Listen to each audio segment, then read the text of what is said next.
Assalamu alaikum wa rahmatullahi wa barakatuh. Chers élèves de la classe de première D du CIFEJ, vous me connaissez, c'est M. Daoui Ibrahim, M. Aébou ce matin, relativement à notre cours de perfectionnement linguistique. Comme vous le savez depuis un moment, l'école est fermée dans notre pays et les mesures barrières sont imposées aux écoles, donc nous sommes obligés de procéder à les cours à distance pour les classes intermédiaires. Donc, vous étant en classe de première, donc vous êtes en classe intermédiaire, donc on ne peut pas faire le cours dans les conditions normales, habituelles que nous connaissons. Nous sommes obligés de procéder par les cours à distance.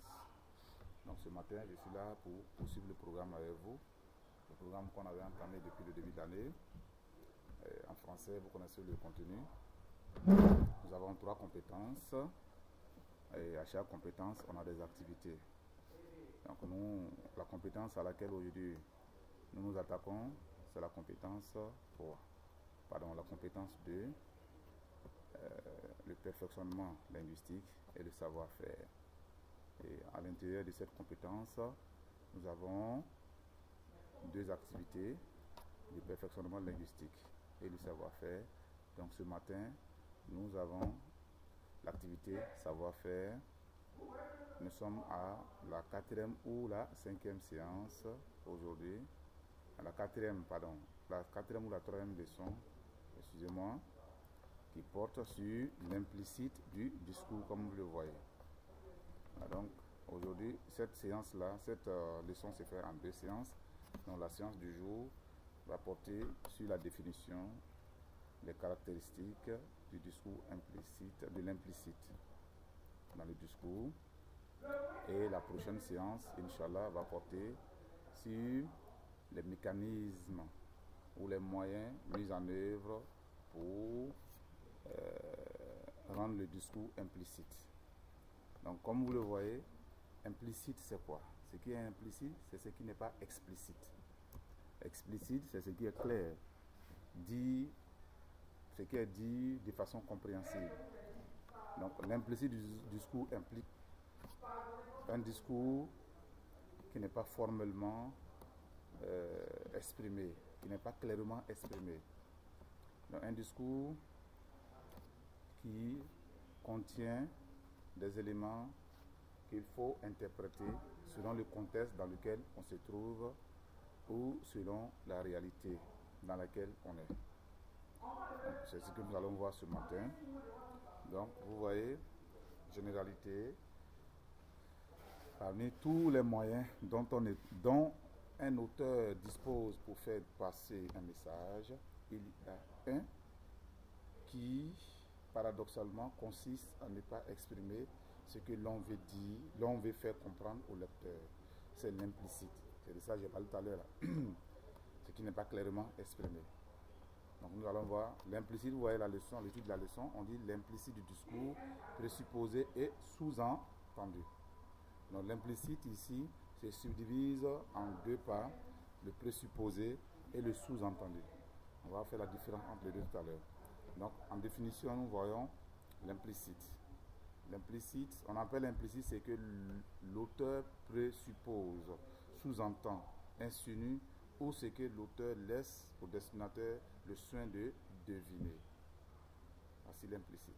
Ensuite, la présupposition. La présupposition, elle énonce une ou des informations évidentes, connues et admises par le destinataire. Cette information est incluse dans l'énoncé sans y être présente directement. C'est ainsi que dans les phrases suivantes, voici les phrases, je commence à comprendre. Donc il y a une présupposition ici. Quand la personne dit je commence à comprendre, vous sous-entendez quelque chose. La présupposition est jusque là, je ne comprenais pas. Cela suppose que la personne qui parle ne comprenait pas jusqu'au moment où elle dit je commence à comprendre. Donc ici, la présupposition, comme je l'ai dit tout à l'heure là, donne des informations mais qui ne sont pas directement présentes dans l'énoncé. c'est à nous de l'interpréter. Quand la personne dit je commence à comprendre, elle ne dit pas qu'elle ne comprenait pas préalablement. Donc c'est la façon de parler, c'est sa façon de s'exprimer qui nous amène ici à comprendre qu'elle ne comprenait pas jusqu'au moment où elle a dit qu'elle commence à comprendre. Et ça rappelle la présupposition. Donc nous passons à la deuxième phrase. Mettez vos chaussures et sortez. Cela présuppose, excusez-moi, que la personne à qui cette information est destinée, ou bien la personne à qui cette consigne est destinée, n'était pas chaussée et cette personne était à l'intérieur, soit d'une maison, ou en tout cas dans une enceinte. Voilà. Donc, voici le présupposé. Voyez? Donc, le présupposé, je reprends. L'implicite, c'est ce qui n'est pas précisément exprimé, ce qui n'est pas clairement exprimé. Cet implicite-là peut s'exprimer de deux manières, de façon principale. Il y a la présupposition et puis elle est sous-entendue. Donc, nous allons expliquer la présupposition, c'est le fait de donner des informations dans un énoncé sans que ces informations-là n'apparaissent directement dans l'énoncé. Donc, il appartient maintenant au destinataire du message de décoder le présupposé dans cette intervention-là. Vous comprenez? Voilà, donc nous allons passer maintenant au petit 3, le sous-entendu. Le sous-entendu, appelé encore l'insinuation ou l'allusion, demande la complicité du destinataire pour être interprété correctement. Exemple, vous êtes bien coiffée aujourd'hui, mademoiselle. Quand on le dit, cela peut être interprété comme cette demoiselle ne se coiffait pas bien d'habitude. Vous comprenez? Dans cette phrase, on veut insinuer que la dame ou la bonne dame se coiffait mal d'habitude. Ça, c'est l'interprétation que l'on peut faire, mais pas forcément. Ça peut ne pas être ça. Donc l'insinuation, ça dépend du récepteur. Donc ça dépend de votre entendement ou bien de votre compréhension de la situation. Donc ici, on dit que vous êtes bien coiffée aujourd'hui, mademoiselle. Aujourd'hui, là, l'expression aujourd'hui suppose que d'habitude ou les jours passés, elle ne se coiffait pas bien. Cela peut supposer cela. Alors, ça dépend maintenant de celui qui est en face, de sa capacité de compréhension. Donc, nota bene, celui qui prononce ces mots ne veut pas forcément insinuer quelque chose. En le disant, ce n'est pas forcément que la personne ne se coiffe pas d'habitude. Mais là, ça dépend de votre capacité de compréhension ou de votre état psychologique ou bien de votre intellect, de votre niveau d'intellect. Voilà, tout simplement. Ça va? Donc, voici le sous-entendu. Nous passons maintenant. Les différentes formes d'implicite sont très souvent utilisées dans les slogans publicitaires ou politiques et surtout dans les tests argumentatifs.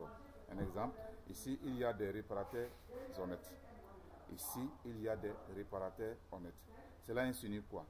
Cela insinue que les autres réparateurs ne sont pas honnêtes, ils sont malhonnêtes. C'est une insinuation. Je vous ai dit tout à l'heure que l'insinuation, ça dépend, le sous-entendu ou l'insinuation, ça dépend. Ça peut ne pas vouloir dire ça forcément, donc ça dépend de votre capacité de compréhension ou d'interprétation. Tout à l'heure, voilà. Ça va?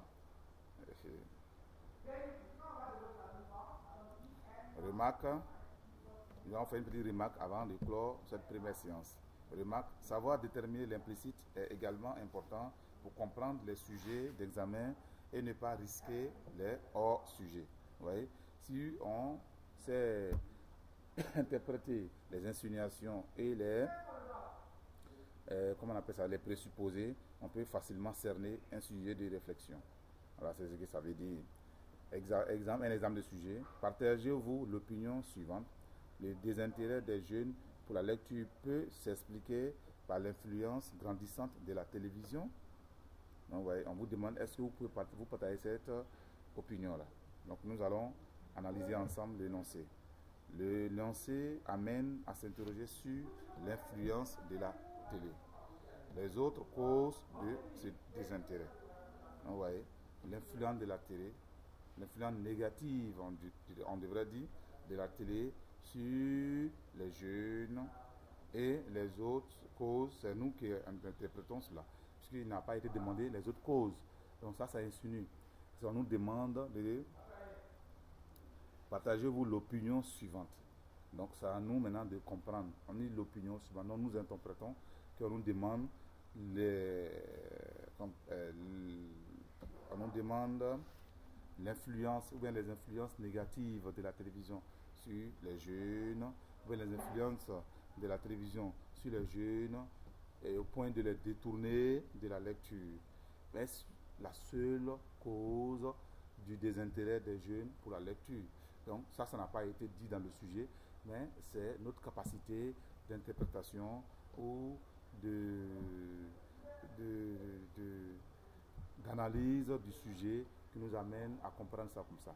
Donc les implications ou les non-dits du sujet, qui nous amènent à avoir cette lecture de ce sujet-là. Voilà. Maintenant, nous continuons. Ici, la présupposition, c'est le désintérêt qui apparaît comme une évidence. Discuter de cette évidence, c'est s'écarter du sujet.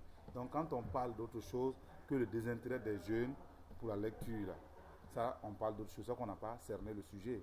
Donc, pour mieux cerner un sujet, il faut trouver les implications. Ces implications, pour les trouver, il faut trouver les non-dits. Les non-dits ici sont les insinuations, ils sont les insinuations, comme je l'ai dit tout à l'heure, qui sont aussi les présupposés.